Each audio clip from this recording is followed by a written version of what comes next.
રાજકોટ જિલ્લાના જેતપુરમાં પીજીવીસીએલની બેદરકારીના કારણે ચોમાસા દરમિયાન દુર્ઘટના સર્જાઈ શકે છે। પીજીવીસીએલની ટીમ માત્ર કાગળ પર જ પ્રી મોન્સૂનની કામગીરી કરતી હોય તેમ ઠેર ઠેર વીજ પોલ પર ગાંધી વેલનું સામ્રાજ્ય જોવા મળી રહ્યું છે। નવાગઢ વિસ્તારમાં આવેલા મોટા ભાગના વીજ પોલ પર આવી સ્થિતિ જોવા મળી। અહીં સાડીઓના કારખાના આવેલા છે।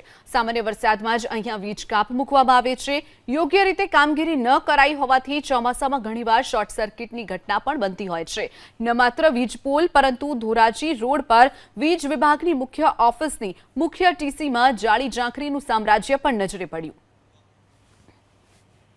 हाल अत्यारे ચોમાસું છે તે હવે નજીક આવી રહ્યું છે ત્યારે પીજીવીસીએલ દ્વારા છે તે પ્રી મોન્સૂનની કામગીરી કરવા માટે અનેકવાર છે જેતપુરમાં છે તે વીજ કાપ છે તે લાડ્યો છે। ત્યારે હું આપને આ જેતપુરના સીધા દ્રશ્ય બતાવવાનો પ્રયત્ન કરી કે આપ જોઈ શકો છો કે જે રીતે દર બુધવારના રોજ છે તે વીજ કાપ તો લાગે છે પરંતુ જાણે કે પીજીવીસીએલની કોઈ જ કામગીરી ન હોય તેવા અત્યારે હું આપને આ